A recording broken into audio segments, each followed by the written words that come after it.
Reporting the danger. Unafraid. Right here, where information never sleeps. Revolution. Radio!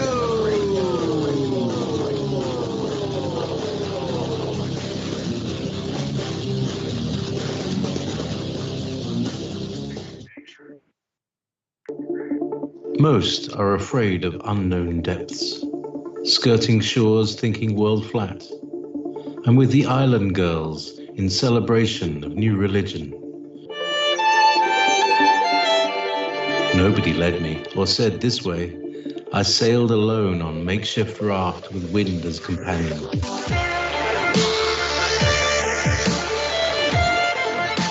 Fate for deliverance, confidence enough to assess new disposition. Seekers of lost paradise may seem fools to those who never sought the other world. Welcome to Momentary Zen with Zen Garcia. Visit www.fallenangels.tv. You're listening to Revolution Radio. Hello and welcome everybody, and thank you again for joining us in live broadcast. I'm your host Zen Garcia. This is Momentary Zen here on Revolution Radio. And as always, it's a great honor and a pleasure to be here with you, and I'm excited to have a couple of friends that joined me at the Sacred Word Revealed conference, both Jeremiah Skiba and Jake Grant. Jeremiah, are you there, brother? Yes, I'm here. Can you hear me? Yes, we hear you loud and clear, and thanks for taking the time to join us this evening. Jake? Yes, I'm here. Great to be here, Zen. All right, thanks, man. I appreciate both of you joining me for this broadcast, and I'm looking forward to talking and, just reminiscing, covering what we were able to get together and experience just a couple of weeks ago. I mean, it was an awesome experience and definitely memorable. But before we move forward, I want to give you guys a chance to speak about your radio shows and the work that you are doing now. Jeremiah, if you would, can you talk about the broadcast, the timing, and also the book that you wrote? Yeah, sure. Well, when they took my dad's life, the hospital system, in my opinion, took his life, I decided that I didn't want his voice to die. So I decided, I'll stop doing what I'm doing, like musically, and I would just create something like a new show for new people. And so I asked Jake if he would be my co-host, and so we started a show called Skiba News Nation. And Jake, can you kind of describe a little bit more about what Skiba News Nation is? Yeah, it's a great opportunity for Jeremiah to kind of step into Rob's big boots, so to speak. It's kind of covering current news topics and going into the variety of deceptions in the world today. I do a news segment, and Jeremiah does a historical segment where he goes into conspiracies of the past and various topics. And we have Opa, who's the producer of the show, in studio there with Jeremiah, and we kind of bring some levity to it, some humor, and he's got a little kind of like a news clipping jokes segment, and then we cover a bunch of memes and try to keep it lighthearted, because with all the doom and gloom in the world today, it's important to kind of bring some lightheartedness to some of the topics that we cover. But really, we've had a great time doing it, Jeremiah. And it's cool because we're reaching the generation that my dad always wanted to reach, and that's a blessing to me that we're able to do that. Well, I think it's awesome that you are picking up, and not just not that you're trying to fill Rob's shoes, but that you are picking up the mantle and continuing with the work, and you're creating your own voice. And Jake has been part of this movement, the alternative truth movement, for a long time. So I think it's awesome that you guys have, teamed up and with the other individual who's helping you with the broadcast. Definitely looking forward to checking out your shows and seeing what it's all about. And I fully agree with you, Jake. We gotta keep humor and see the light-sidedness of things, because it can get heavy. It can be overwhelming, just coming to truth. For especially for those that have no idea about the New World Order and what they're about and the kind of things that they've had planned for a long time. Some serious stuff, and definitely your generation. You guys are younger than me, and I definitely think that the youth, they're going to be the mantle carriers as well, and they need to have guidance and direction. And it's awesome that you guys are stepping up to do that, to be the watchmen for this upcoming generation. And I know both of you are blessed in discernment and have been, guided to the truth in many ways as well. And certainly we need those kind of voices out there, because we are the few, the elect, in my opinion. And with the gathering that we had, there's a family vibe to the community. And certainly I was blessed and honored to be able to do shows with Rob for the time that we did. He was an incredible person and somebody that allowed me to speak and share the things that I'd come to know, even though, a lot of things that I speak about are controversial. He certainly was as well, and was not afraid to back off when it came to investigating truth and looking at it with an open mind, and then reporting on the things that he discovered. And for that, both of us were greatly hated in the alternative truth movement, but I had great respect for the work that he did. And when we came together to share and discern together, it was most certainly spirit led, and we would feed off each other in doing and bringing forth the things that we had learned. And I think that it will be the same for both of you. And so, looking forward to the growth of your shows and all the things that you guys are going to get into. But you said that you were involved in music and doing things of that nature. I know Jake is as well. Can you talk a little bit about that, Jeremiah? Yeah, I was actually starting to make it in the music industry. I had done several tours and played at South by Southwest. They call it the biggest music festival in the world, awesome. but they all say that. But yeah, that's how I started. And then once my dad was in the hospital, and then they killed him, I decided just, this is more important. This is way more important than what I'm doing now. And so that's when we started this. That's when I wrote my book. Never got to say goodbye because the hospital prevented me from going in there. They let my mom in after, I think, 20 days. And I think you had her on, if I'm remembering correctly. Yeah. Mm-hmm. And she was able to talk about her book. And it's just so sick what they're doing to people there. And we just, I just want to expose everything, and I don't care if people like me or hate me. I am who I am. And that's how my dad was. Yeah, absolutely. Are you guys going to do any kind of musical collaboration? Because, music is another powerful medium.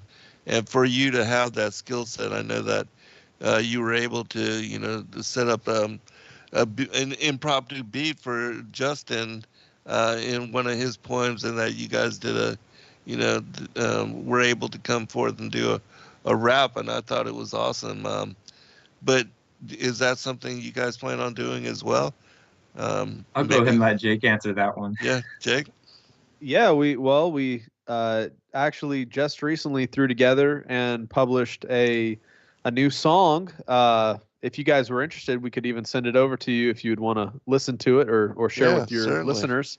But while I get that ready, we both have that musical inclination. I think it's because we see that there's certain barriers that can be breached that really preaching at people can't get past, right? I mean, there's something powerful with music, and that's how I've taken my own musical kind of journey. Is I've realized that there's a lot of areas of people's lives that can be shaken or click with them through music that otherwise they might not resonate with. So Right.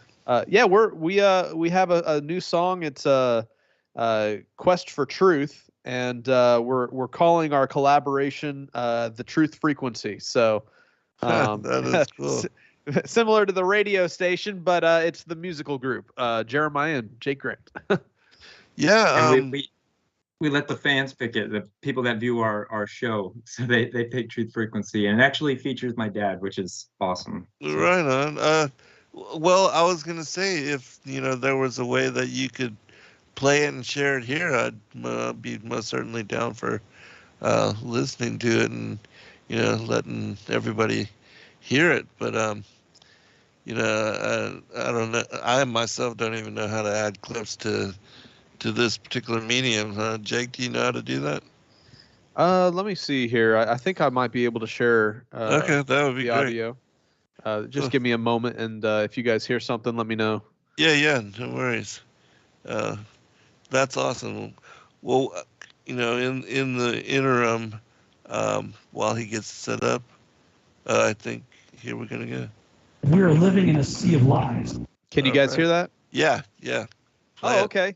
All right then. Well, Cool. here's the song Jeremiah and I. We are living in a sea of lies. Nice. I don't care what it costs. I want to know what the truth is. Whether you like me, whether you agree with me or not, at least you can respect the fact that he's on a quest for truth. He's on a quest for truth. What does it mean to be a stranger in the world that you live? Wicked men will not do you favors in the knowledge that they give. I'm a truth seeker, that's what I am. I see through the scan from the moon landings to 9/11, true shape of the earth.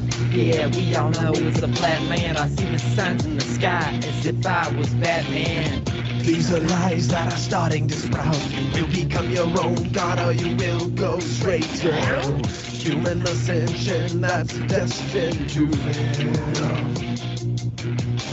Many know I claim to be the light. The blind leading the blind are always destined to find a godless poison, indoctrinated lie. I will continue towards the truth, forever on the quest, nothing left to lose. I will continue towards the truth, forever on the quest, nothing left to lose.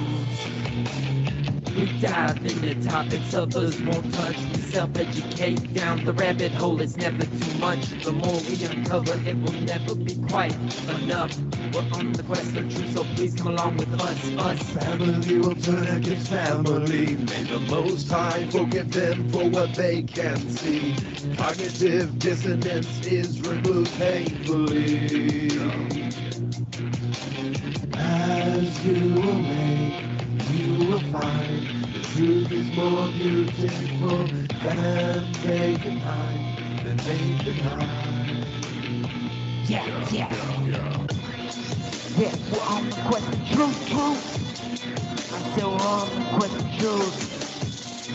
Yeah, we're on the quest for truth. Let's stay on the quest for truth. Awesome. I love it, man. That was great. And we were talking about as far as music being a medium to bridge the gap and to reach, the younger generation. Definitely, that's one of the reasons why I love Destiny Lab and their music, because they're able to appeal. They one of the only Christian hip hop bands that I know of, and so yeah, that's great, man. I really loved it. I thought it was awesome. So I'm looking forward to more music and album or whatever you guys end up doing. But for sure, we'll most certainly support you in your endeavor and turn the listening audience on to whatever else you guys do. That was awesome. Thank you so much. Yeah, I appreciate that. Yeah, no worries at all. But before we move in, I just did want to ask both of you guys what you thought about the conference and what you thought about, the community getting together and having the ability to share and discuss and do these kind of things together. Well, this was my first conference, and I thought it was amazing. It was a big family, and it was so humbling to see how many people actually loved my dad as much as our family did. Like they saw him as their family as well. And it made me emotional several times just to hear people's stories about him that I had never heard before, and watching my mom get up there first time speaking publicly was I was so in awe that she was able to do that, because Right. I mean, she's never been a public speaker, but she did a great job, and I was so Amazing. happy for her. Yeah, she really did. I was blown away by her comfort level. She had a message to bring, to share, and she did that with just eloquence. So I was very impressed in her comfort and her ability to deliver in the way natural. And so yeah, I was amazed.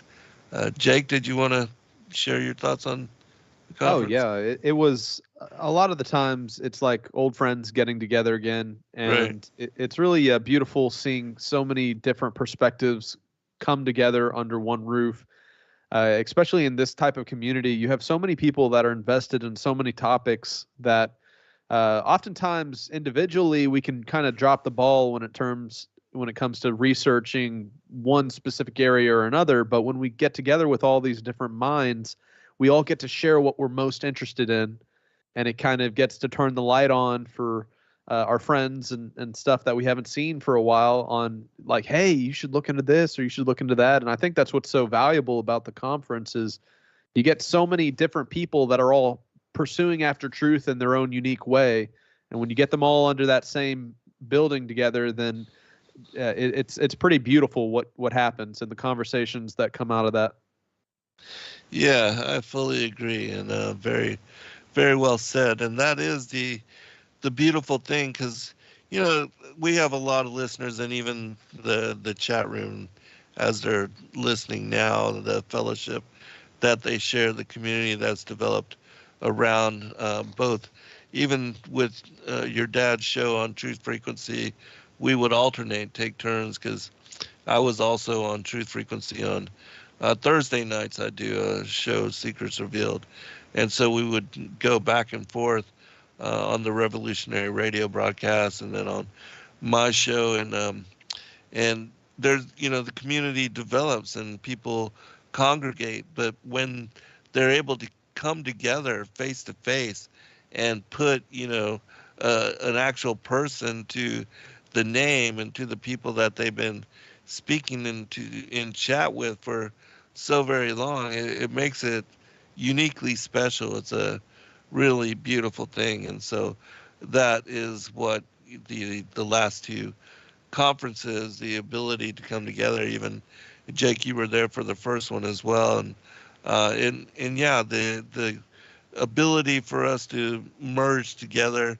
in a single point, a single time, single space, and to share not only conversation, but to break bread, share meals, pray for each other, hug each other, commune with each other, and even the way that we were able to hold hands and pray and praise and honor the Most High, and it's an incredible thing, the two or three gathered in my name, and how powerful that really is. And then when we went to do the baptism as well, that is an incredible thing as well, for us to gather the sunset, and to get into the water and to pray and bless each other. There's no greater thing. That's the real Great Commission, doing the work, going forth and sharing the gospel, bringing the good news, salvation in and through Christ, and then baptizing each other in the name of the Father, Son, and the Holy Spirit is a memorable experience. And so for those of you that were not able to make it, um, I know that the conference is a lot of work for my children, and that they, are doing this really out of the kindness of their heart, to bring us all together. But we had thought we probably wouldn't do another one, but it is something that we probably will continue because of the fellowship and the people and the ability for people to be able to share that kind of experience together. We want to extend it to others and allow it to be ongoing. And so it might take a couple years. That was 3 years between the last one and this one, but it is a beautiful thing. But as far as you guys, I want to turn it back over to you and what you're going to be doing. Any other book projects for you, Jeremiah? I know you guys got to be busy with, music and now doing the radio, and you're also going to be following up in Seed, and Yeah. I know a lot of people wanted that to continue. That your dad had written this 6-season 72 pilot series on so many things, so many esoteric aspects in regard to the Nephilim, the giants, um, the Solomon Islands, and all that mystery. And I was blessed to be able to read the script. He had asked me to also advise him and to be part of his writing group, and so I was blessed in that capacity as well. But can you talk about that? What you guys are going to do, how you're going to do it, and if you're needing help, is that something that people can come forth to aid you? Certainly, support you guys financially with your endeavors, but with the skill set, if you need a particular type of people or are looking for a particular type of individual that has certain skills to aid and to help out. I know the next big project is the second Seed comic book, Mhm. which should be really cool. It was almost finished, and we're just putting the finishing touches on it. I don't have an estimated date yet, but I will do my best to finish what he started. I will do Awesome. my best to finish Seed in completion. That's That's my great. goal. Yeah. Yeah, I know that's going to be a lot of work. And my friend Isaac Chavez, he did a comic book and was able to bring it to the conference and to share it, and sold copies of it. And I was well impressed. And again, the technology, even though at some point, the AI and singularity and sentience and all that, I definitely think it's going to be part of Mark of the Beast and the Antichrist, and the rise of the fallen angels to rule over the New World Order. But the skill set and the tools that are available, it makes those kind of things possible. Even for individuals like myself, I was able to use a text to image software to do my PowerPoint and my presentation, and I was so impressed with the kind of images that you could get just from typing a few words and being able to search out esoteric aspects of the scriptures, like I was typing in the beginning, the origin of the angels, things like that, and I would get 4 images returned, and to be able to finally tune and to change and to also bring back other minute aspects and to alter and add to it. It made it really easy. So is that something you guys are going to be utilizing for this, or is it going to be graphic artists in the same way, I bet, as the last comic in the graphic novel? Maybe a little bit of both. Yeah. I do like the quality of like artists, like the actual artists Right. doing the art. because I feel like AI is taking away from musicians, it's taking away from Agreed. actual artists and stuff. And I know that it's almost done, so we're just trying to find the right time, really. So Yeah. Jake, did you want to comment? Yeah, well, while of course I'm just here to help Sheila and Jeremiah keep alive Rob's vision. Personally, I think the most plausible moving forward with the Seed project would probably be like a novelization, using the remaining kind of the remnants of what Rob had already prepared, such as the script, the different things. And that would probably be the best way to get something that could then be depicted visually. Now, Rob had spent countless hours, making notes and storyboards, and he also had the first 5 scripts done for the first couple pilot episodes. So just to, say, we're not Rob Skiba, and of course it would have been best if he had been able to do it himself. But I think the passion and desire is there with Jeremiah and Sheila, and I'm here to help as much as I can to not let this vision that he had spent 10 years developing and pouring his life into getting people's attention on. He was so close to making it happen. For that to just pass away without it coming to be would be tragic. And so any way we can gather together the remnants of what he left behind and to do it justice and to do it in a way that might not be his pure vision, because we're not him, but to get as close as possible, sharing truth through the medium of entertainment. That would be beautiful if the Most High would bless it and allow it to still to come to pass. Yeah, and I trust that he will.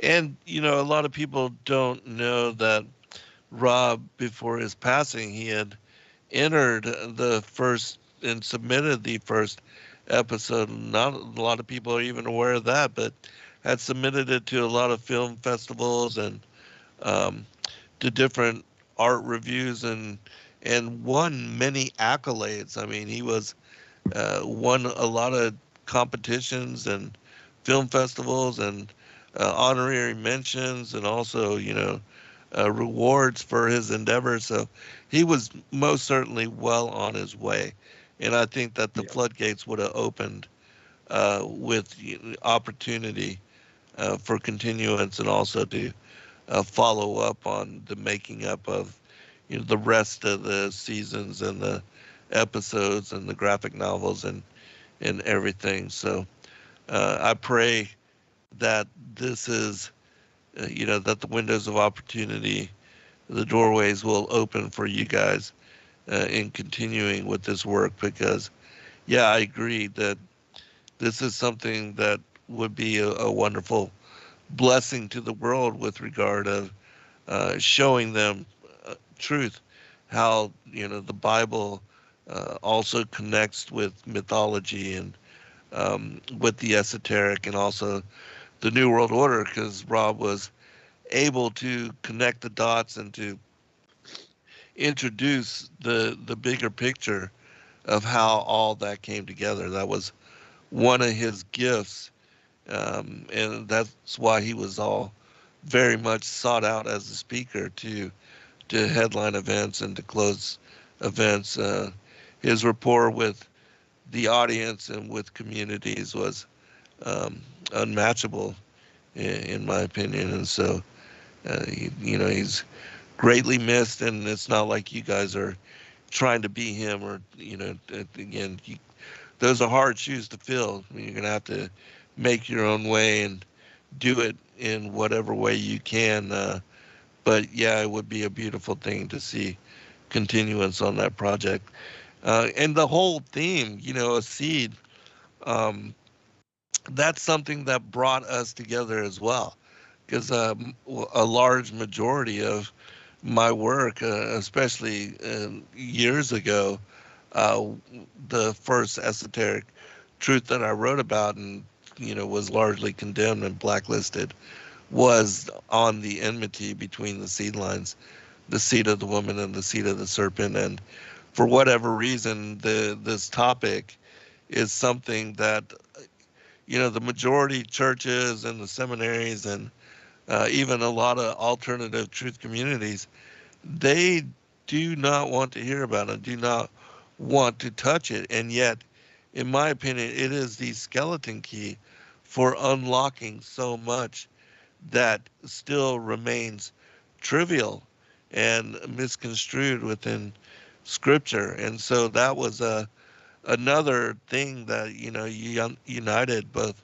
Rob and I in our conviction is that we were both led to the discernment, and as far as the bloodlines and the war between them. And of course, he was initially hesitant in the way that I covered it, but when doing shows together and sharing truth and so much time together, he came to know it in the way that I had been teaching and presenting it, and he stood on it, and I was grateful for that as well, because he was a supporting witness to truth in the way that I had come to understand it. And, even though I was criticized and he was criticized, again, both of us were largely hated by the alternative community for the things, especially when we went to Flat Earth. That was another topic where our journey to awakening meshed us together and brought us together to share this journey and how we came to discernment on that topic as well. And that was so highly controversial. But so yeah, it will be awesome to see, because he incorporates all of that, all the things that he had come to know. It's written into the script. It's brought in the Nephilim, the giants, the Archon invasion, all the things that he wrote about and covered. And so, yeah, it would be a beautiful thing with regard to the graphic novel and all that. But let me turn it back over to you, Jeremiah, get you a chance to comment anything that you want to bring up or, talk about. And then we'll go back to Jake, and then we'll continue forward. Well, I did have a couple of submitted questions for you if you want to answer those sure. for some of our viewers. Absolutely. That'd be great. Can you explain what convinced you of Serpent Seed? Yeah, absolutely. When I looked into the Hebrew and understood that, the words there, even for seed and also for fruit, they had to do with descendants and bloodlines and longevity. And then when you look at the punishments that are found in Genesis 3, verses 14, 15, and 16, the Lord God is speaking to the serpent, and he says that I will put enmity between thee and the woman. And in the Targum it says between thy son and her sons. And then of course the prophecy of how the seed of the woman would crush the head of the seed of the serpent. Without a doubt, it's speaking about two bloodlines, that there are going to be two lineages. And even Eve being beguiled by the serpent, that word in the Greek is expatio. In 2 Corinthians chapter 11, Paul describes how Eve was not a chaste virgin because she was beguiled by the serpent. And that word expatio there is wholly seduced. And when you understand that the only way that a woman can lose her virginity and not be chaste is by being sexually corrupted. And so that's what the scriptures are revealing. And then when they ate this fruit from the tree of the knowledge of good and evil, they cover their genitals and they hide themselves among the trees in order to, to hide, because they're ashamed and they're embarrassed at what they had done.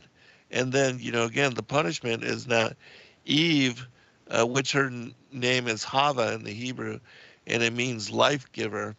that she is now going to bear children.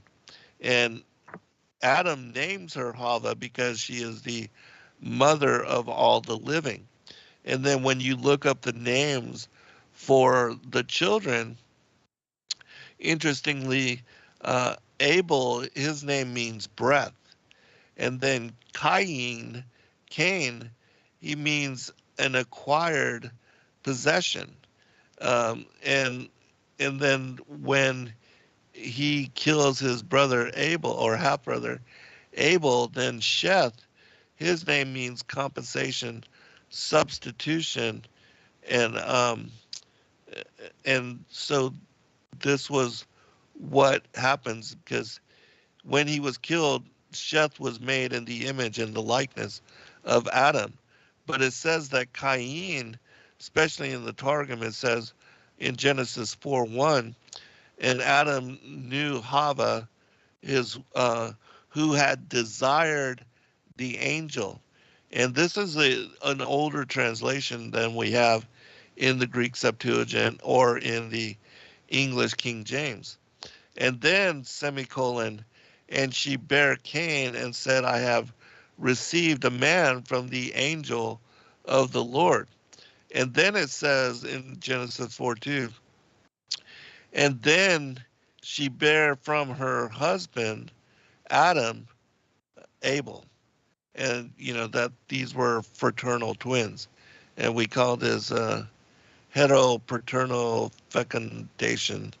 And so, looking at the Hebrew, studying, especially when reading the Aramaic Targum, which dates back to the 4th century BC, and was the scriptures that the Israelites themselves used once they were allowed to return to the Holy Land and to rebuild the temple. And this is like 2 centuries before the Greek Septuagint. Then, without a doubt, I knew. And just the punishments, and then Adam having to work the soil in order to bring forth sustenance, to feed his generations, his progeny. And that Sheth would be the bearer of his descendants, that they were found separated. That in Genesis chapter 4, which again, it is Eve desiring the angel that brings forth Cain. And so his bloodline starts from Samael, who is the angel of death. And their 10 generations are separated from Adam's generations, which begin in Genesis chapter 5. And so the first 10 generations of Cain are listed in Genesis chapter 4. And then when you read in the primary Adamic literature, and I know that I'm being long-winded here, so I won't, I'll cut it short, right after this. But I've written entire books on this subject. We see that even Christ, he mentions in Matthew chapter 13, in the parable of the sower of the kingdom, the tares of the field, he says that the enemy snuck into the garden and sowed the tares, and that this enemy is the devil, and that the devil is the father of the tares, and that they also are called the goats in the scriptures, but they are the seed of the serpent.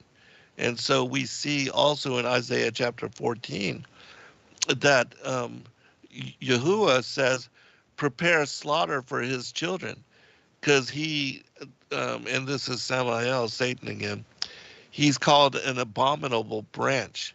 And when you realize that his children are part of the bloodline of humanity, and they are called the seed of the evildoers in that chapter and verse, and that the war is going to be against them. In the parable again of the tares of the field, it says, allow both to grow together until the time of the end. And so we know that these two bloodlines, because a lot of people believe that the flood wiped out the children of Cain, but that is not true. And I show that in my 12th book, The Great Contest, the enmity between the seedlines and the the very last chapter, chapter 19, is on how the seed of Cain survived the flood. But all of that, there's so much more, and I've covered this in hours and hours and hours of shows and written many books about it. But that would be the, just some of the background information. Last thing is, I do recommend that people check out. Rob hosted a debate between me and Dante Fortson, who wrote a book called The Serpent Seed Debunked. And, of course, I've written a number of different manuscripts on the bloodlines and the enmity between the seed of the woman and the seed of the serpent. And hosting that debate, yeah, I was able to really help Rob to understand and to make sense of this particular issue, this particular topic. And as he says in his own words, that he accepted it as truth because, when you eat a fruit from the tree of the knowledge of good and evil, how does it end up in Eve being pregnant unless it has something to do with sex and with, her being beguiled or wholly seduced, as the scriptures say.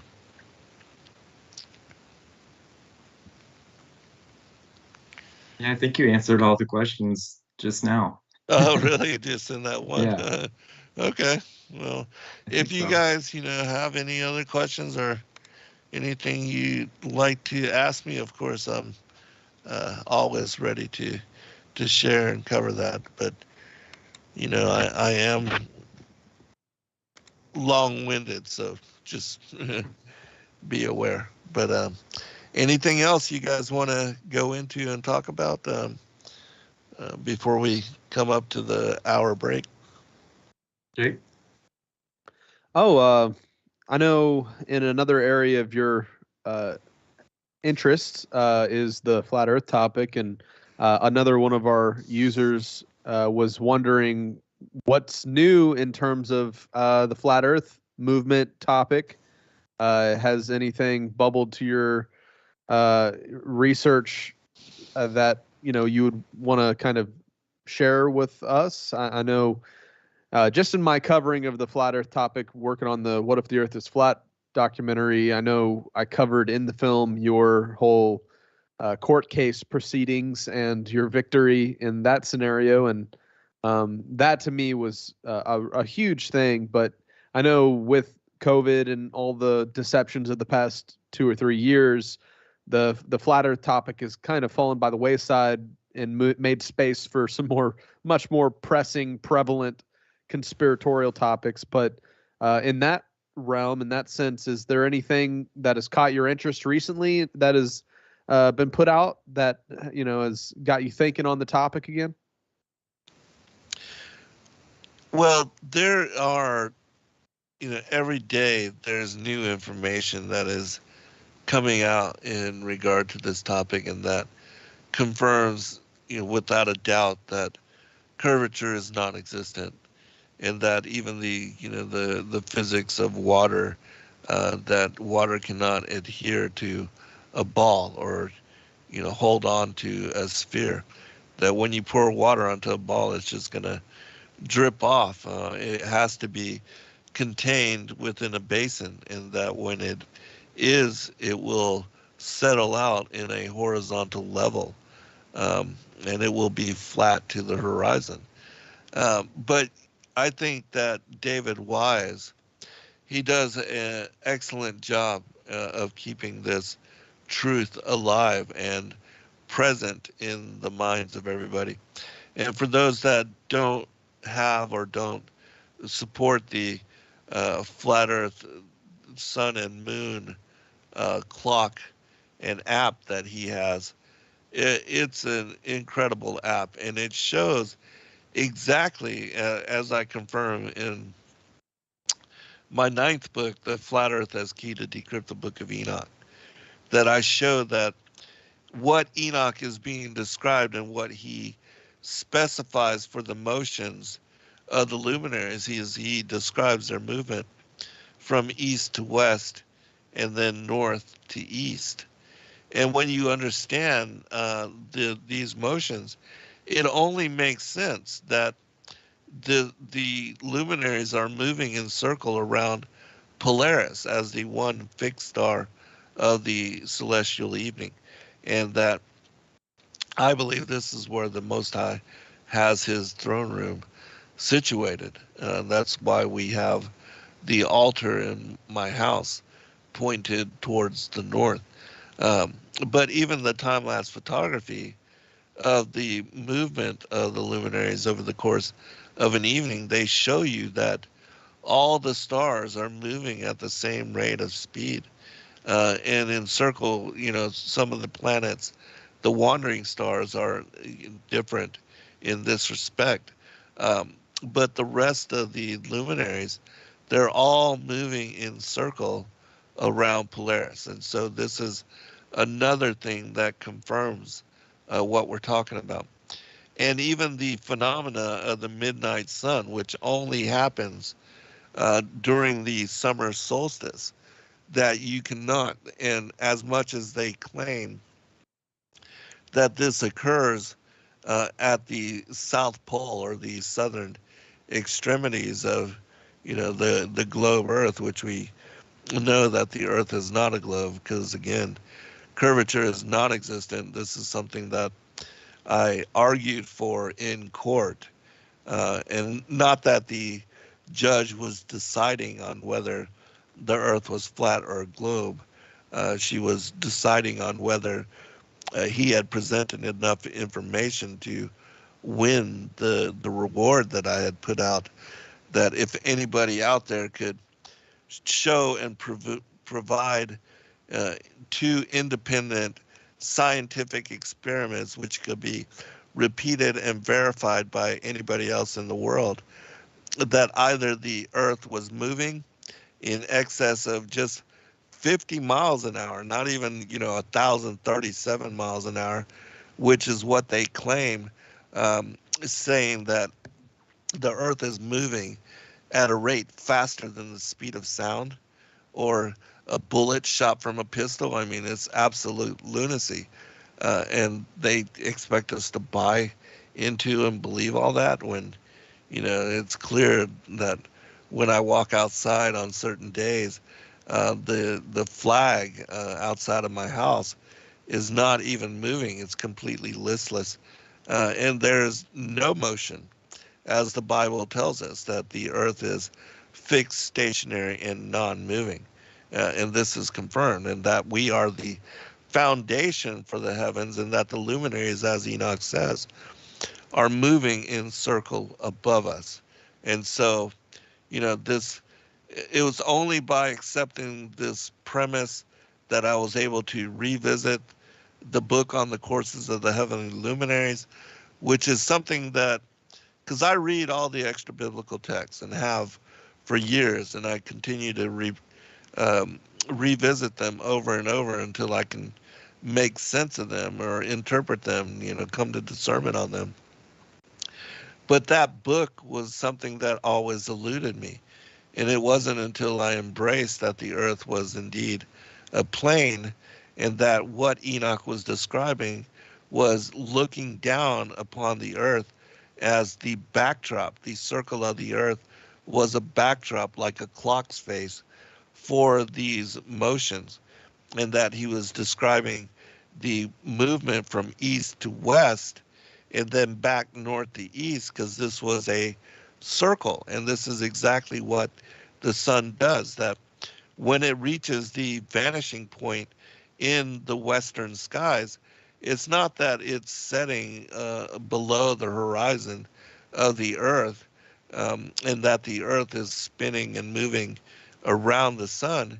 It's just that it reaches the vanishing point, is continuing moving northward, and is out of sight because we're no longer able to see it. But there have, and the Flat Earth Sun and Moon app, David Wise just recently had a video where a guy in an airplane was chasing the sun, and he was showing how that when the sun disappears, sets in the skies, and disappears from view, it's not that it's dipping below the horizon, but it's continuing its movement to the north. And so this individual chased it in his airplane for the longest time to show that this is exactly what was happening. And so if you had enough fuel to follow the sun and to chase it, you would see that it is indeed moving in this circular fashion.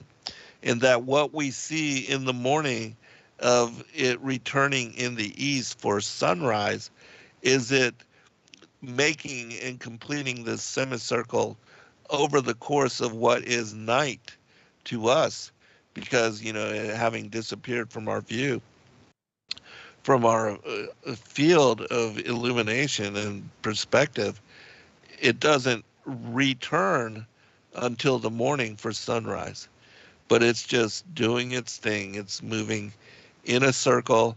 And as Enoch describes, it's moving back and forth between the Tropic of Cancer and the Tropic of Capricorn. And so these things are being every day confirmed in many different ways. The people that are doing the infrared photography and are showing that you can see cityscapes, mountains, vistas, statues, things of that nature at hundreds of miles distant. This should not be possible. I mean, even what I talked about in the court case of how the Chicago skyline, the Joshua Nowicki taking a picture, and this is something that Rob confirmed as well when he went to Chicago, went to Lake Michigan and drove out across the lake toward Chicago to show that this was not a mirage, that you could see it from 60 miles distant, which should have been, a half a mile of curvature.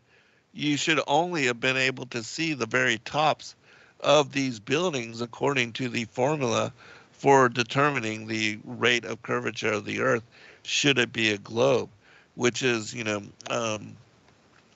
8 inches per mile inversely squared according to that distance.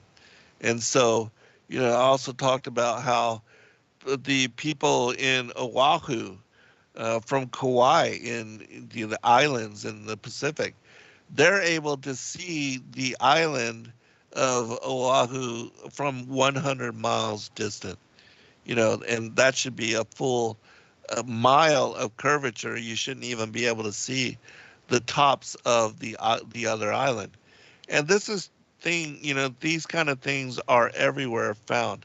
People are seeing, cityscapes, statues, lighthouses at 30, 40, 60 miles distant when that should not be a possibility according to what the scientists are teaching and what the people in the world are buying into, being brainwashed and indoctrinated into this whole system of belief. And so anybody that, disbelieves flat earth or thinks that we're morons or idiots or, whatever, they always call us all these negative connotations and all these negative names. All you have to do is go take a laser pointer and go 2 miles distant across a lake or a pond and measure to see if there's any curvature. And there is not. Curvature is non-existent because the Earth is not a sphere. And so anybody can do it. And if you think you're, all these astrophysicists like Danny Faulkner and people that debated Rob and myself, they are making fun of us, laughing at us, but it's so easy to debunk their whole belief system and to show that everything they believe is a lie. But yeah, we are at the break, and so we are 1 minute out, and so when we return, we'll get into some other things, and of course, you guys are welcome to ask me about anything, but I'm certainly gonna ask you guys where you stand on some of these issues as well. And so, and also for those of you that are in the chat and are listening to the live stream, if you have any questions, I am watching the chat stream on our Zen Garcia YouTube channel. And so if you have anything you would like me to ask of Jeremiah or Jake, certainly just put it in there in all caps, and I will do my best to remember and to bring it up. But again, we appreciate all of you, and you guys hold on because we are almost at break, and so we will pick it up on the other side. We'll be right back, everyone.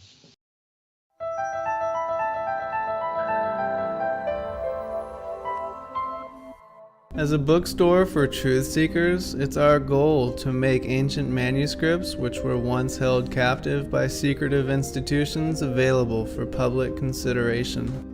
In our generation, where wisdom has increased as Daniel the prophet foretold, we have access to many of the testimonies our early church brethren were persecuted for preserving. After being hidden for centuries, these manuscripts have been leaked from various sources throughout the earth, and it's our goal to gather these sources into printable form to make available for all who seek the ancient way.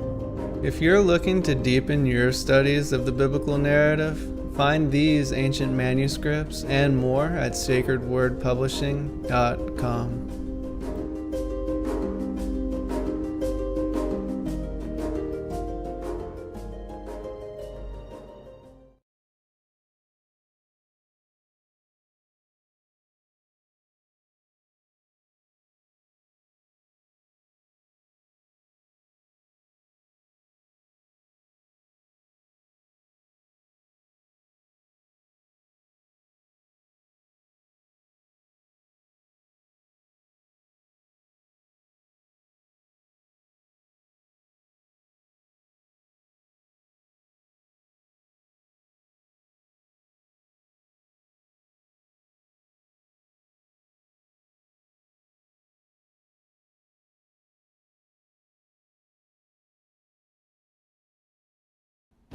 Your partnership with Sacred Word Publishing goes further than the publishing of ancient manuscripts and weekly video content.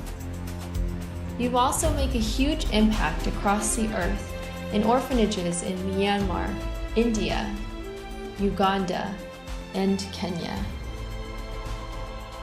Your support is crucial for the development of the ecclesia of real truth seekers. We thank you for joining us in hosting Secrets Revealed, Momentary Zen, the Digital Readers Club, Ask Me Anything series, and other shows that have helped lead so many to the truth of salvation. To become even more involved, please visit patreon.com/sacredwordpublishing, where you can partake in exclusive, interactive, patron-only content and help us continue shining the light of love in this darkened world.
When Justin and I found out we were having a little girl, we named her Eliana and started dreaming of what life would be like with her, where we would take her, what we would teach her, and of course, what we would read to her. One day we walked around a bookstore looking for books we might want for her and found nothing. So we started brainstorming what exactly we would want. Even from a young age, we wanted her to know and understand the heart of God and hidden truths that are in ancient biblical manuscripts like the Book of Enoch, and the idea of the Prophecy for Children series was born. Justin got hard to work and praise Yah released the Prophecy for Children series. We are grateful for the support and amazing feedback from others who have been wanting the same for their children. We just found out we will be having a son, and we are excited to grow our family and to keep writing books for our children to share with our truth-seeking family. To order these books today, please check out the children's store at sacredwordpublishing.com.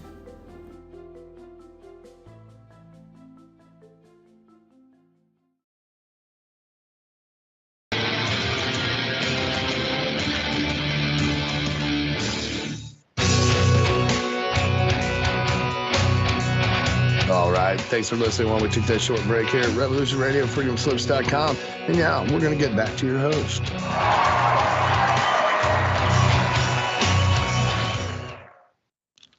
All right. Welcome back, everybody, for a second hour. I'm your host, Zen Garcia. This is Momentary Zen here on Revolution Radio. And I'm joined by my two good friends, Jeremiah Skiba and Jake Grant. And we're talking about the conference and all things esoteric, truth, and the journey to awakening. I will answer just a couple questions, and I'll turn it back over to you guys. What work accompanies Skyfall? Skyfall, for those that don't know, that's my 7th book, and it has to do with pre-existence, predestination, and it answers all those kind of questions, especially, like why Jacob was favored and Esau hated when they had not yet even been born as children. And how, a just, loving, compassionate God could even hate a child that had not yet been born. And all that has to do with the war in heaven, pre-existence, predestination, the fact that we were known before we entered into the wombs of our mother. So that book accompanies the sons of God, who we are and why we are here, and that is my 6th book. And then the 8th book was the Aramaic Targum, which we released to everybody. Paper Bagman asks, how do you feel about all 3 of the books of Enoch? I personally think they are intriguing to read. Certainly the first book of Enoch I know to be inspired because, again, it has this information about the dynamics and the structure of the earth, which have been lost at least for the last 500 years since the embrace of heliocentrism. And so, as I show in that book, The Flat Earth as Key to Decrypt the Book of Enoch, you can only make sense of what Enoch is talking about if you understand that the earth is a fixed, non-moving, and stationary plane. And I really do like the book of the Secrets of Enoch as well. The 3rd book, the Hebrew manuscript with Rabbi Ishmael and Enoch and Metatron, that could be suspect in many ways, but again, I think everybody should read before judging, and that there's intriguing information in a lot of manuscripts, unless they're like blatantly, satanic, something like that. If you have discernment, I think you can learn from things, and that you should at least read them before judging them. And so, all right, that is the 2 questions that I see. Again, if you have any other questions, just highlight them in the chat room and I will bring them up. But let me go ahead and turn it back over to Jeremiah if you want to make a comment or anything, and then we'll go back and forth. We'll go to Jake thereafter. On what exactly? On anything you want to talk about. I'll let Jake take over. He's normally good at this, and then I bounce off him. All right, sounds good. All right, Jake, we'll go to you first, brother. You mentioned some about Enoch, and I'm always curious your perspective on this topic, Zen, because you are one of probably the few people who pour through so many extra biblical, pseudepigraphal, apocryphal texts, and of course, from the truth-seeking perspective, some of these esoteric texts can bubble up to the level of inspired scripture, while others can prove themselves to be tainted, have certain other interests have inserted their doctrinal stances or their misconceptions or their philosophies in these texts, and then we've received them in the modern age. But I was wondering, if you were to maybe boil down the texts in regards to eschatology and end times revelation that you view as the most inspired or most influential in your particular view of eschatology, like what to you is instrumental in having a more complete view of end times events, that in all the texts you've poured across, what to you is the most valuable? What would be your top 3 texts that people should look into? That's a great question, and it's hard to limit it to just 3, because there's so much information out there, and there's so much that I think can be and is inspired, and certainly, for instance, the Great Commission 3, which is a book that we put together on the fig tree generation and about the end times, and it's specific to this question, and just answering, what is relevant for us to study about the end times, besides the book of Revelation. And if you wanted to know more about where we are, because Christ mentioned in Matthew 24, Mark 13, and Luke 21 that know ye the parable of the fig tree, that this generation that sees the blooming of the fig tree will be the generation that sees the second coming of the Son of Man, and that prophecy would all be fulfilled. And it's my opinion, and this is one of the speeches that I gave in the first Sacred Word Revealed on the End Time Mysteries, was what was the fig tree and what is the blooming of the fig tree? How do we know what that is, and how does it apply to us as, I believe, the last generation? And in my opinion, it has to do with the reappearance, the reemergence in a single day, in a single hour. Like, Zechariah, he asks, how can a nation be born, when the Most High is revealing this in prophecy to him, that a nation would be born in a single hour, in a single day? And this has never happened ever in the history of humanity, that a nation is born in a single hour, in a single day, and that it is given, part of it, its capital city, which in this case is Jerusalem. And so, in my opinion, the nation of Israel, the nation state of it, and even though I know, yes, the United Nations and the plan of the New World Order was to create Israel as a wedge to drive and to create 2 factions, that they would send these factions, the extreme Zionists and also the extreme Muslims and also the Christians, to divide them and to set them at war against one another. That we have a prophecy that Jerusalem would be made a cup of trembling amongst the nations.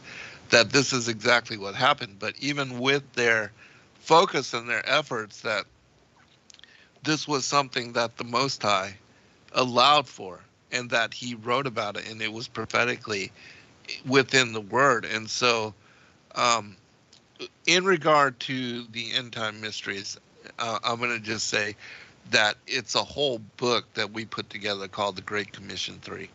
And there's books like, the Book of Enoch, of course, and Second Esdras. Those are two of my most favorite texts.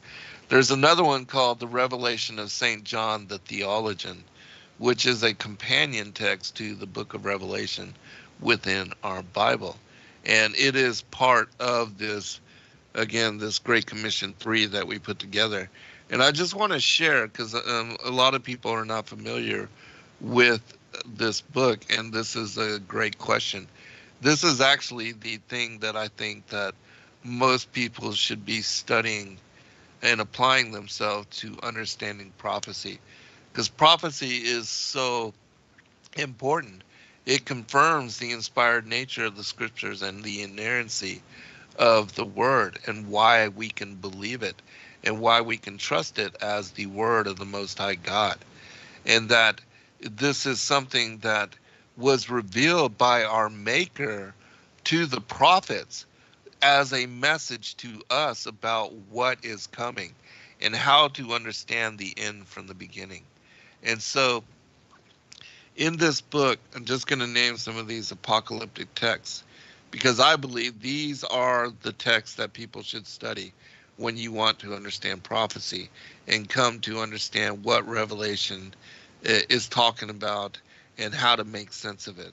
And in the Great Commission 3, which are the end time apocalypses, we have the apocalypse of Abraham, the apocalypse of Moses, the 14th vision of Daniel, the apocalypse of Elijah, the Hebrew apocalypse of Elijah, the 4th book of Ezra, the apocalypse of Shadrach, the sibling oracles, book 2, the apocalypse of Zephaniah, the apocalypse of Baruch, the apocalypse of Thomas, the apocalypse of Peter, the first and second apocalypse of James, the apocalypse of Paul, the revelation of St. John the Theologian, the 10 signs of the end of the world, the apocalypse of Samuel, the apocalypse of Zerubbabel, and the vision of Adaman. And it's my opinion that when you read and you study all of these manuscripts, you will know what the blooming of the fig tree is and how it applies to even what Enoch describes in the first book of Enoch, when he said that he's writing for a remote and distant generation, and that, he reveals about the return of the Messiah, the Son of Man, because Enoch is prophetic. It's a messianic text, and shows to us and documents how the Messiah, that he's coming to save us at the end of the days, that it's not going to be some new age or the fallen angels or the return of the Great White Brotherhood or the Anunnaki, as the world will be deceived into believing, and that so many are going to be set up to take the mark of the beast as a testament of their belief system, that so many people are going to be buying into, that the ancient aliens created us and that they're returning to save us. But there's only one true Messiah, and he said in John that he goes now to prepare a place for us, and that he will return again, that he's coming again at the end of, when he comes again, that the harvest will ensue, and that the wheat and the tares shall be separated, the goat and the sheep. And so at that time, the bloodlines, the seed of the woman and the seed of the serpent, they will be finally separated and revealed. And again, this knowledge and this teaching, it also helps us to understand why it is that all the presidents and prime ministers and royal families are blood related, and that they are all linked and connected to each other in bloodline. And so when you understand that, you will be able to make sense of why it is that Christ said within the scriptures, he said that your fathers are the murderers of the prophets, the assassins of the prophets, that they killed even Abel to Zacharias. And we know that, again, Cain murdered Abel, his half-brother. And because of that, we know that the murderers of the prophets are linked to Cain, that they are the bloodline of the serpent. And so, they are a brood of vipers, a den of, the seed of the evildoers, the children of perdition. And so, it's hard for me to just narrow it down to 3, though. Yeah. Yeah, I mean, I picked up that book. I think Justin was kind enough to send me home with a copy of The Great Commission. Oh, good. Several years ago, and I was really interested in some of the perspectives there. I'm always curious about where we get the texts that we have today, because really we have this amazing tool called the internet that has allowed us to gain access to these obscure documents that in the past you had to be an indoctored seminary student who could speak multiple languages, and you had to find the dusty book in some library somewhere. And it's amazing what we have access today. So I'm always curious on that topic. What boils to the surface for other people. And I know maybe we can discuss a little bit about before Rob passed away, you and he were going through the book of Enoch, and also did your study of Genesis. And I was curious, maybe you could share, were there any moments during those studies that really stood out to you as new like inspirational, revelation? Anything that you guys were studying that really was a fond memory, or a moment that you guys had while studying through those books that sticks with you till today? Certainly. I mean, many. I mean, it was like almost every show when we came together, there was some kind of aha moment, or some kind of mind-blowing, some kind of revelation that came forth in the back and forth banter that we did in reading the number of manuscripts that we included when doing this parallel study. Like, for instance, he would read the King James Genesis, whatever chapter, whatever verse. I would share the Targum, and then we would also go through Jasher and Jubilee and a book called The Writings of Abraham, and numbers of manuscripts, the Legends of the Jews. We incorporated everything in that study, and it was exhaustive and extensive. And it was something that, because not a lot of people are open to extra biblical texts, they were unfamiliar with so many of the stories that he and I were sharing. And so those that gathered to listen to us, they were absolutely mind blown. But I remember specifically because, he and I had done a number of shows about the book of Enoch and about the courses on the heavenly luminaries. And I told him numerous times over and over about how it was only when you understand that the earth is a fixed, non-moving, stationary plane that you can make sense of what Enoch was talking about. And so I showed him over and over in diagram, and even in the way with the flat earth, the sun and the moon app, it shows and even the way that he was able to use the solarium to depict the movement of the sun and the moon as it circles around Polaris, over the course of a year, and how it comes together, and when they coincide, that we have these incredible eclipse moments. But he still did not understand what I was talking about when I said it moves from east to west and then north to east. It just didn't click for him.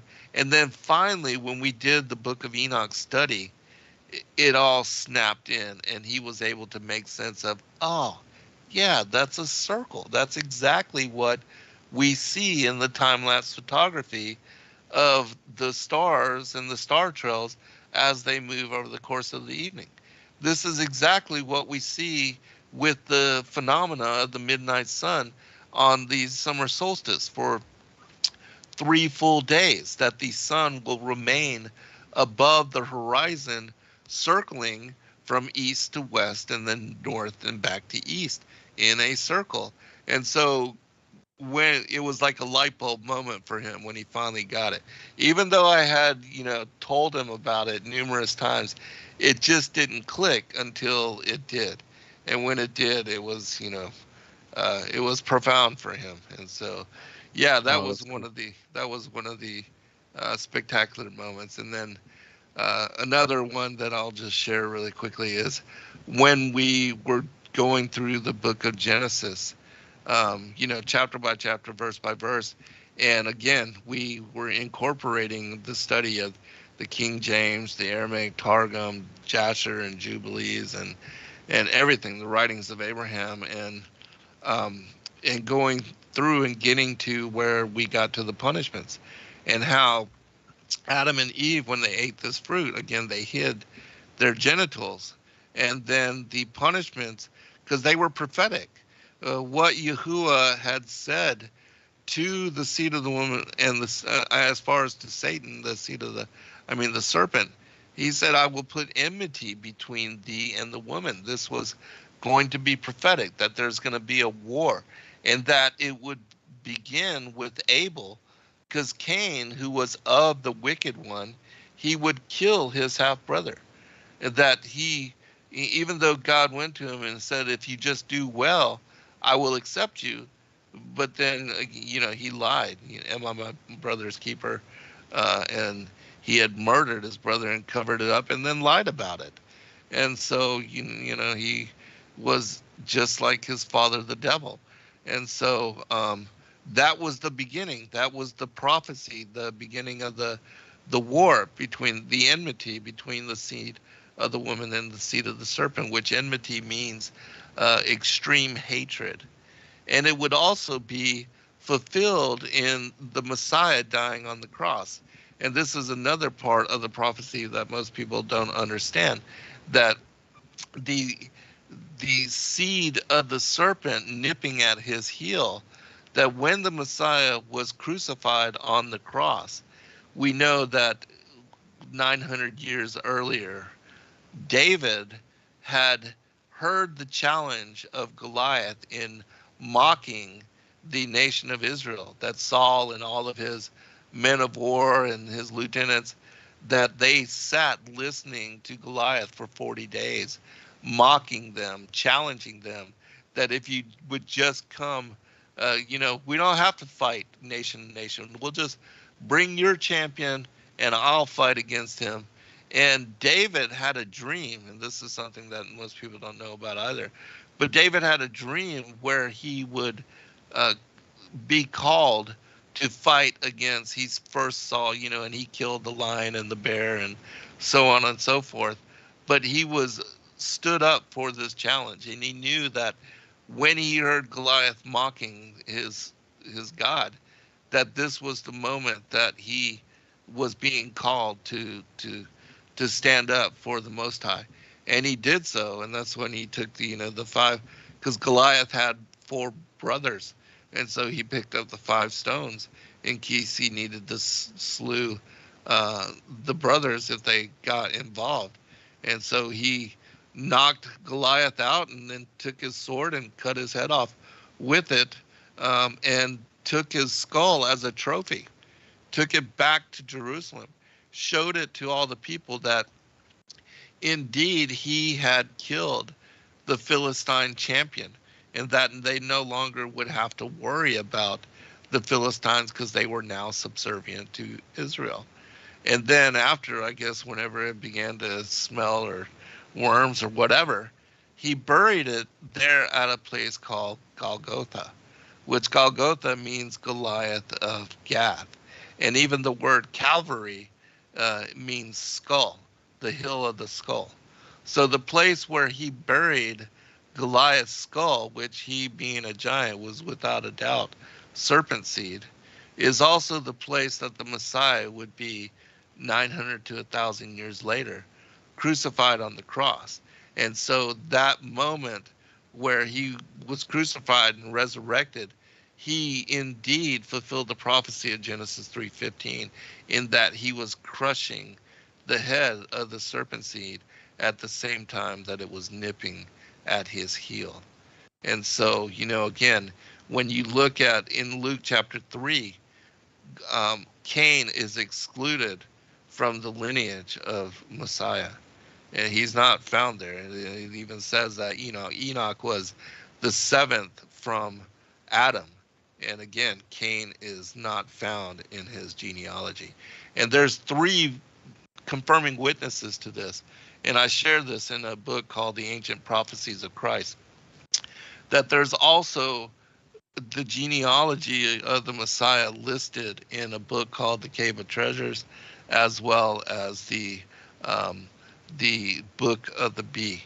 And again, and it was because this contention that they were trying to delude the generations of the Messiah and to share that he was not who he said he was going to be, but he was. And so these things confirmed, and the genealogy and the record of it is very important for not only tracking down the bloodline of Cain, but also the bloodline of the woman.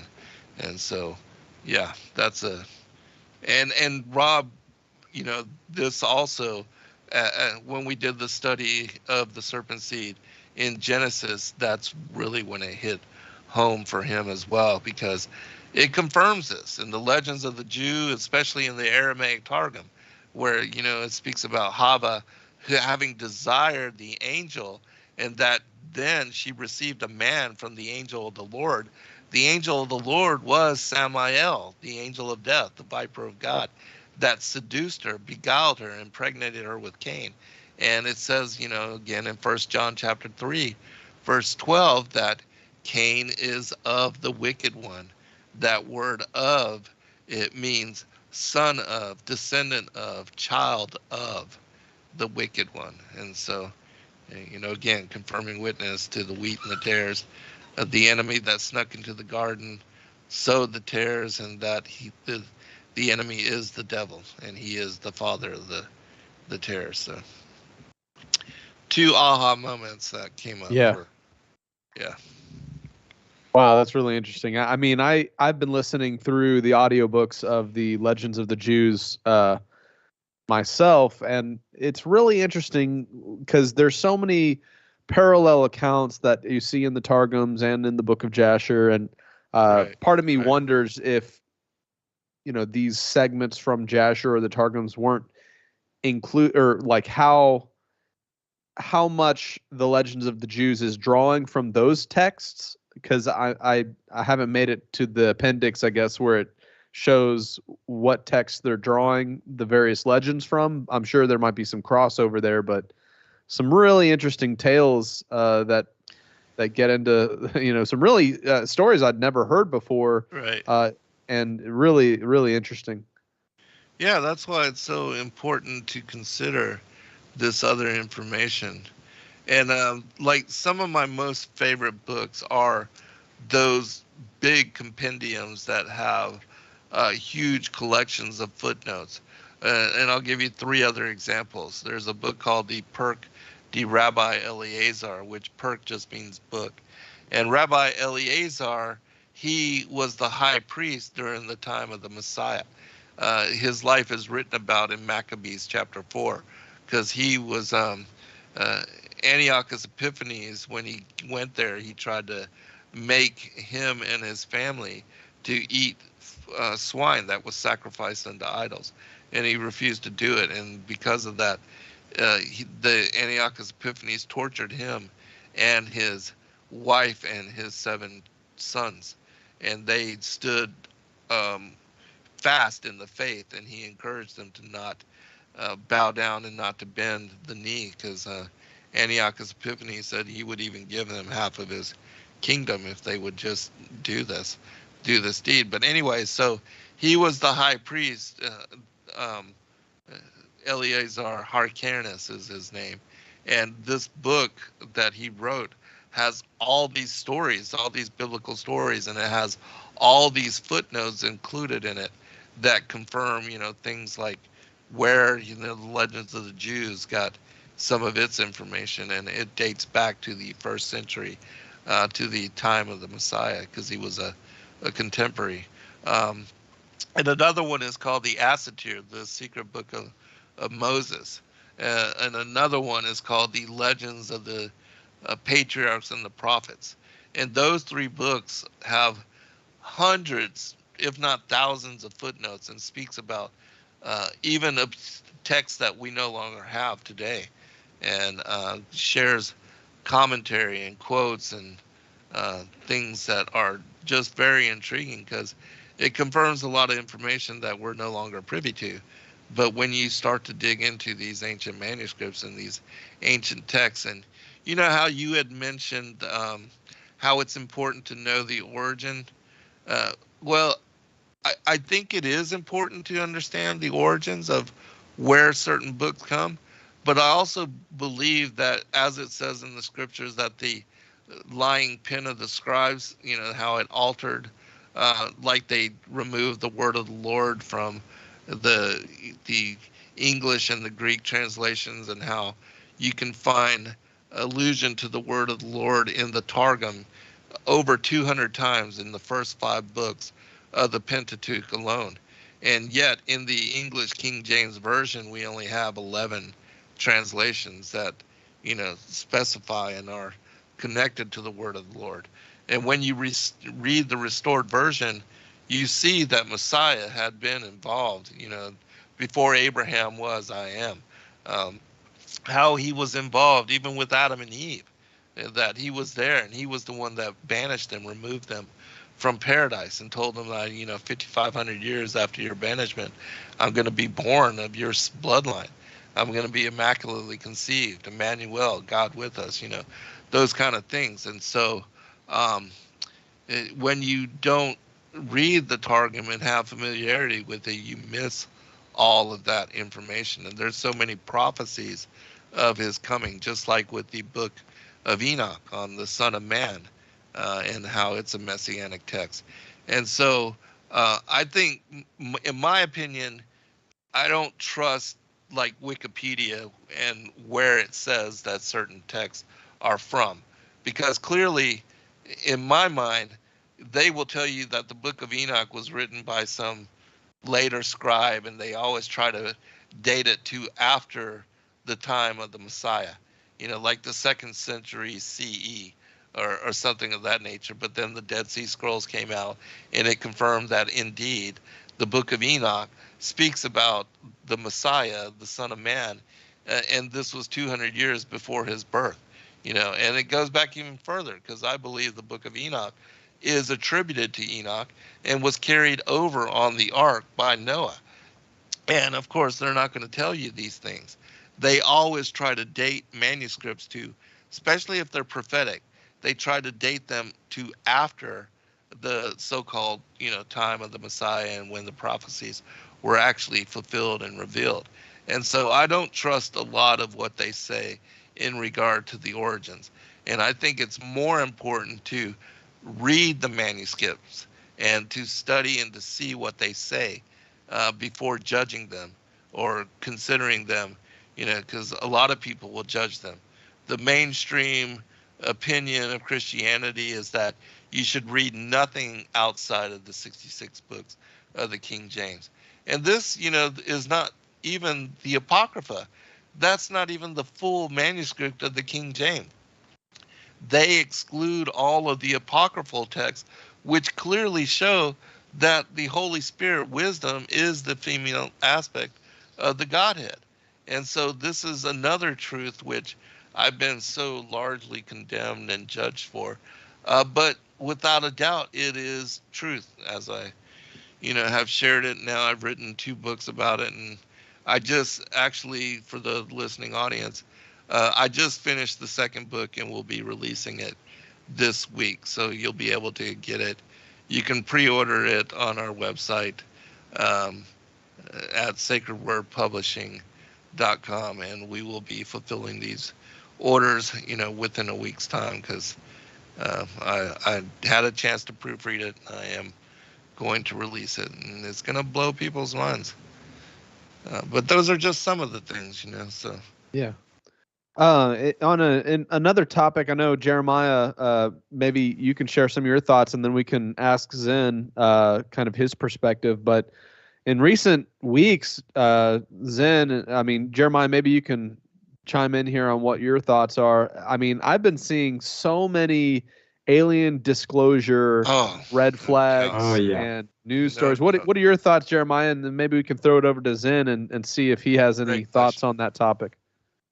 Great. I mean, I think it's just a big cover up, kind of like they're trying to distract us from what's really going on. And I don't know if you guys have seen that story where an alleged UFO crashed in somebody's backyard. There's like brain footage of it.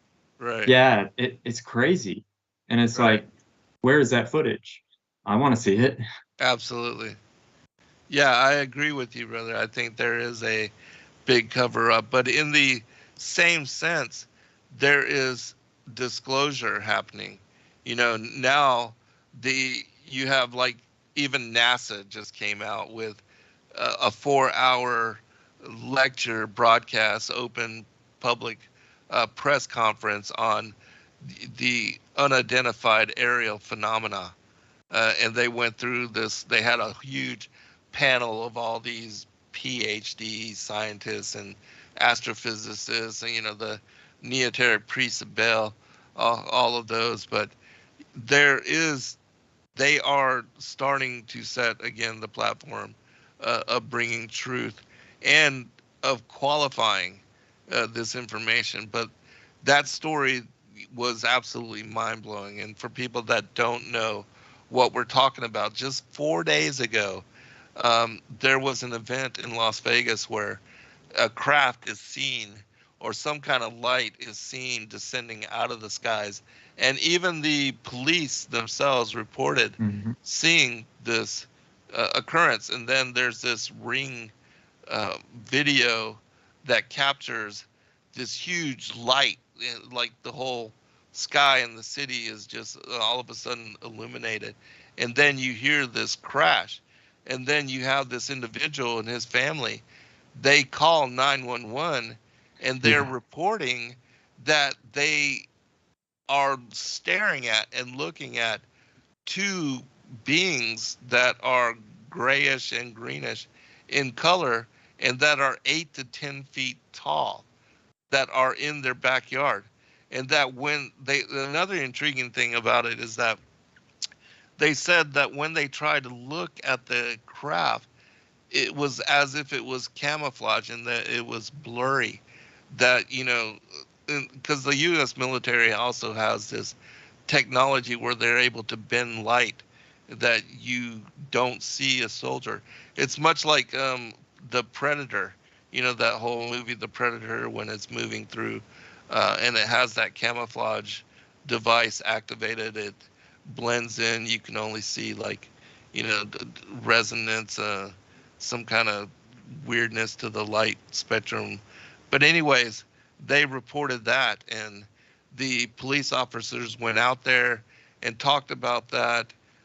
But it seems that this UAP phenomena is happening everywhere. And with so many cameras, so many people with, iPhones and things of that nature. And a lot in the third world, they still don't have the high grade cell phones. And so the footage is a lot times grainy and, not as clear, but certainly this is happening everywhere. And the information is not going to be stopped. But yeah, Jake, you want to comment, brother? Yeah, I mean, not only was the Las Vegas story really interesting, you have the supposed leaker who worked for the intelligence community recently came out, and I was surprised. Jeremiah and I, in our coverage of it 2 weeks ago, we sensed something big was about to start dropping on the public, because I had noticed that on my feeds there was a lot of kind of alien propaganda stuff, a lot of videos talking about guys like Logan Paul having stolen the best UFO footage ever. And it wasn't that I thought that particular story was a big story. I think it was just the fact that I've noticed he seems to sniff out these viral topics before they come into the mainstream headlines, and so he rides these waves. And I'm like, okay, well, if I'm getting a lot of this material, this content, it means something else is about to come out. And so just 1 week later, we had the intelligence agency guy came out, and Tucker Carlson, guys like that reporting on it, saying it's the most it's the biggest headline that's come out in recent years on the topic. So yes, we had the Vegas, but we also had this intelligence leak type thing. And yeah, all these things are interesting. And of course, you know, I've over the years have a very similar view to what Jeremiah's dad had, you know, which was, I think aliens and UFOs are supernatural in origin. They're either spiritual beings or they're some type of terrestrial high technology that we aren't aware that exists. But whether it's demons or whether it's a U.S. secret programs officer that crashed their experimental vehicle, I definitely think it's really interesting. All of this is happening now. I think we've been set up for alien disclosure in a kind of an exponential way, especially since 2019, when they had a lot of those UAP documents released, and there was that whole viral topic of the Storm Area 51 event. I don't know if you guys remember that. Do you remember that, Jeremiah? I remember that. Yeah. Yeah. And the concert that was supposed to take place. Yep. Yeah, I mean, they had all kinds of people doing the Naruto run out there and stuff, but people don't realize that event, in a way, was a distraction, because 1 week later, while everybody was covering the Storm Area 51 event, you had the release of all these documents from the Air Force confirming that there are UAPs out there. They don't know what they are. They've tracked them with multiple, measurement devices, and it's we're getting closer and closer to all this disclosure type stuff, and I'm always curious. I really think it's to set us up for a deception regarding the sign of the Son of Man that might appear in the sky. Like they see perhaps New Jerusalem show up in the heavens, and they say it's the mothership, and they sway the world to stand against the second coming of the Messiah, and they call it the alien invasion. Or, of course, before that, it could be used for a grand deception that could really sway people of faith away from the faith of the ancients and to some kind of newfangled thing, whether it's rejecting God outright and believing in the whole atheistic alien overlords nonsense, or whatever agenda they're going to push with it. But that's why I was curious, Zen, your perspective, because we definitely see it ramping up.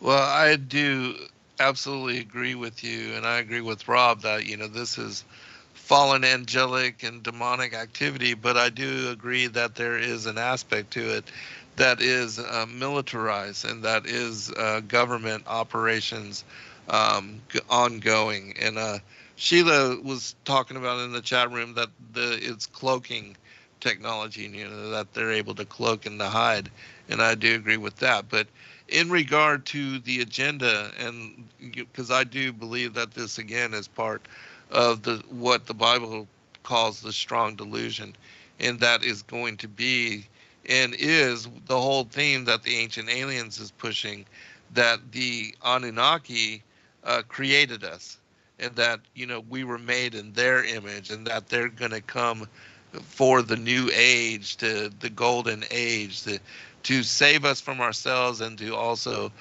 restore, as far as all the beauty of what was the ancient world.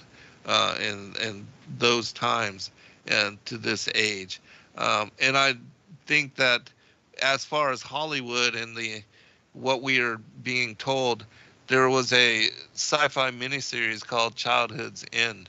I don't know if you guys saw it or not, but in it, it shows that there's these overlords, and they come and they're behind the scenes. They have these human emissaries. They're working with the United Nations, and they start to cure all these illnesses and disease. They end war. They end starvation. They're able to feed everybody, and they're doing all this from behind the scenes. And for 50 years, they remain hidden, and they don't present themselves. And all the people are acclimated to the overlords and how they're beneficent, and that they are these so-called gods, and that they are closer to, as the Vatican says, that the aliens are closer to the Most High than we are, and that we should trust them and believe them.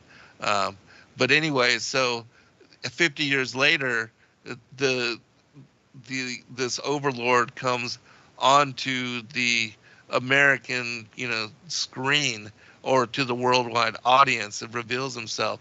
He's walking out holding the hand of a little girl and the hand of a little boy, and it's the devil incarnate with horns and pointed tail and all that, completely red, looking just like Satan of the Bible, and walks out, and by now everybody's acclimated, and they are ready to bend the knee and accept him as their God and their maker. And this is, I believe, exactly what the elites are setting up. That even Carolyn Rosen, she warned us that Werner von Braun, when she was working for him, this was the agenda that that he revealed, and talked about how they would use the presence of aliens and also the threat from afar to unite the world, and to get everybody to buy into the whole thing, that they created us and that they are our gods, which of course we know that to be absolutely false, or I would hope that people know that to be false. But Jeremiah, would you care to comment? Well, it's crazy how the media kind of tells us what's going to happen, like with the train wreck in Ohio. There was a movie in, Right. I think a year before that, in the same exact city that happened in, and it was about a train crash. Right. And when I heard that, I was like, oh my gosh, they just warned us about this. Yeah. Or they didn't warn us, they were just kind of, maybe telling us without telling us. Mm-hmm. Yeah, even the oil leak in the Gulf. There was a book about that, and even Baron Trump. I don't know if you guys heard about all that too, and how supposedly Trump's father or grandfather was connected to Nikola Tesla. Was his uncle? His uncle, yeah. You probably know the story better than me, but how all of that, I mean, things been written, hundreds of years in advance, and how now it's all coming to light, the last president or whatever the books. If you know more, can you talk about that, Jeremiah? About the Baron Trump? Yeah. Or Baron the Trump family? Yeah, and the Trump family. Yeah, anything that Well, you'd like to. Well, I mean, what I know about Tesla and the Trumps was that when Nikola Tesla died, everybody wanted the files that he had, or the writings that he had, because Right. he had something that they wanted. So they watched him and watched him and watched him. And then when he finally died, allegedly, Trump's uncle got some of those documents, and they don't know where those are, which is pretty interesting. And I know some people think that Barron Trump is like a time traveler, but I don't know about that. I Right. haven't looked really much into that. Well, it's But it could certainly be- intriguing, the whole story. Yeah, Yeah, absolutely. agreed. Jake, do you want to comment, brother?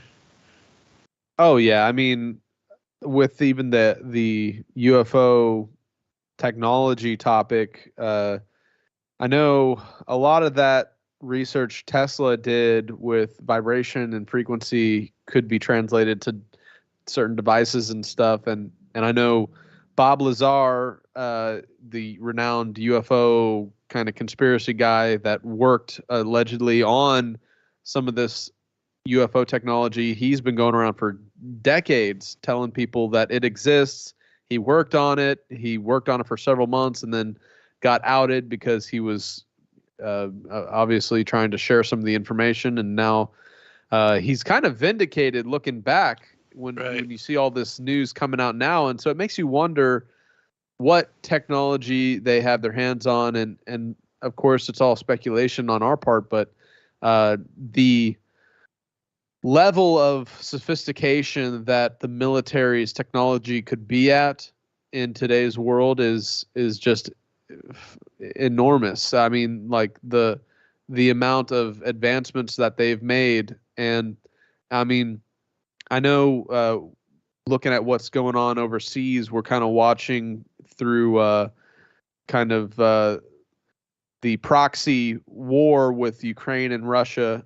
We're seeing the West use some of their technology there, and that's one of the motivations between that war. But it just kind of makes me wonder what technologies are being rolled out against people, and you know, are these the giants that are to be overcome in the end days? You know, it's this technology. It's more or less the technology of the fallen ones that we have to pretty much depend wholly on the Most High to protect us from the evil that have their hands on this technology, and supernaturally He'll deliver us and deliver these giants that the evil ones are using, you know, this technology. And you know, I'm using that giant metaphor because you had the Israelites were scared out of their britches, looking at going into the promised land, and they had giants that were making them look like grasshoppers. And I know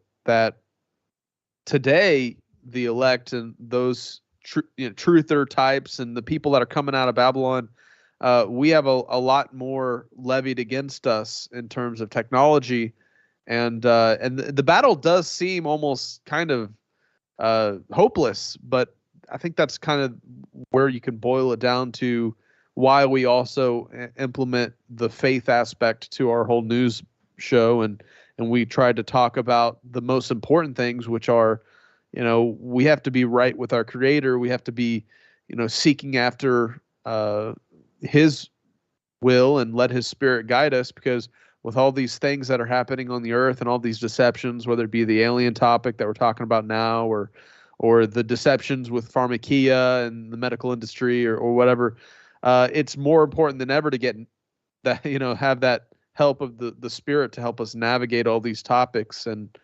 I know you were talking about that earlier, the importance of you know, our faith walk, and it really is that grounding stone, that thing that we can stand on and have a hope for the future despite all these things, these confusing and oftentimes scary topics, right? I mean, it's a good foundation to remind ourselves of, and then we try to do that with Skiba News Nation. We try to encourage our viewers in that area as well.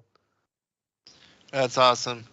Yeah, we have arrived to the end of the show, but I just want to thank both of you for joining us, and Sheila in the chat. We greatly appreciate all of you, and we will continue to pray for and ask people to support all of you. And I would also remind people that, you know, the wars, and the guy that came forward with a disclosure, he said that the governments are trying to actively shoot down and to retrieve these kind of technologies, and that even the war in Iraq was to gain access to Gilgamesh's tomb, you know, that they are looking to get the DNA of these so-called giants of old. And we are reminded by the Messiah, as in the days of Noah, so shall it be in the days of the second coming of the Son of Man. So this is part of that whole strong delusion agenda. And even Russia going into Crimea, there was a discovery of some of the most ancient pyramids in that area. And you know, that these kind of things, gaining access to these technologies, that wars are being started over and that this is incognito, the undercover agenda of a lot of the elites and a lot of the governments of the world is to gain access to this ancient knowledge and lost technology. And so we're living in interesting times. But we appreciate all of you, and thank you, those of you that are in the chat, for joining us as always. And we'll definitely have to do it again sometime. It was a good Absolutely. show. Enjoyed it. Thank you so much for having us on the show. I mean, we consider you family, so thank you so much. Yeah, without a doubt. Thank you, Zen. Yeah, we are family, man. I mean, all that came out, Rob, and your last name being Garcia. I mean, that's before he adopted you. It's so crazy. But love you guys, and love all of you. Love you, Sheila. Be blessed all. Good night.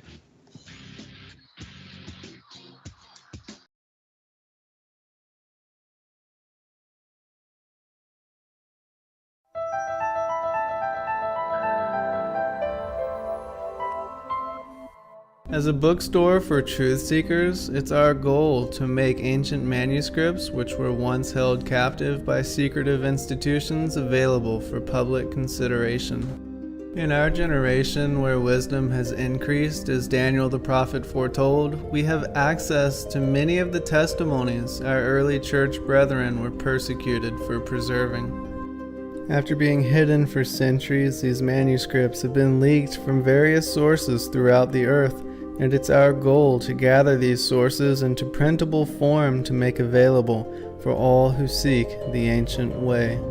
If you're looking to deepen your studies of the biblical narrative, find these ancient manuscripts and more at sacredwordpublishing.com.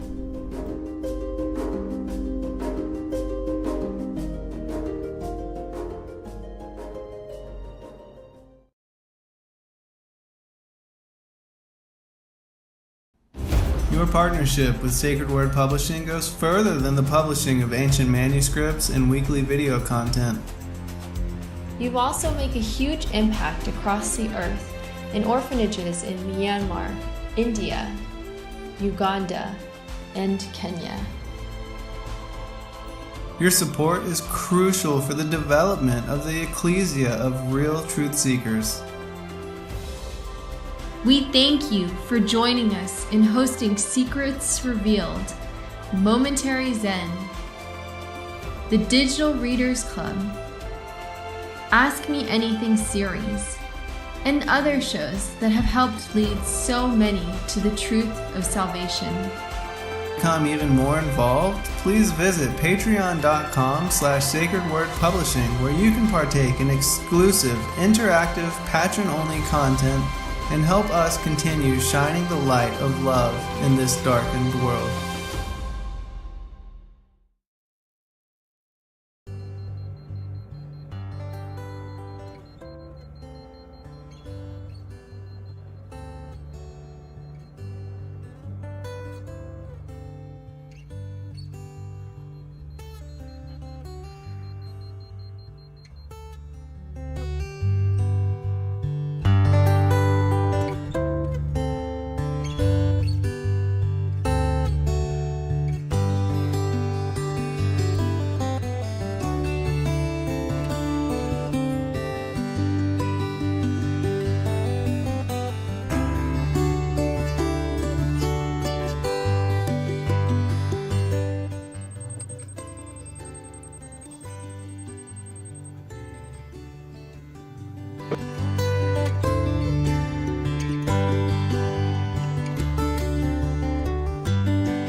When Justin and I found out we were having a little girl, we named her Eliana and started dreaming of what life would be like with her, where we would take her, what we would teach her, and of course, what we would read to her. One day we walked around a bookstore looking for books we might want for her and found nothing. So we started brainstorming what exactly we would want. Even from a young age, we wanted her to know and understand the heart of God and hidden truths that are in ancient biblical manuscripts like the Book of Enoch, and the idea of the Prophecy for Children series was born. Justin got hard to work, and praise Yah released the Prophecy for Children series. We are grateful for the support and amazing feedback from others who have been wanting the same for their children. We just found out we will be having a son, and we are excited to grow our family and to keep writing books for our children to share with our truth-seeking family. To order these books today, please check out the children's store at sacredwordpublishing.com.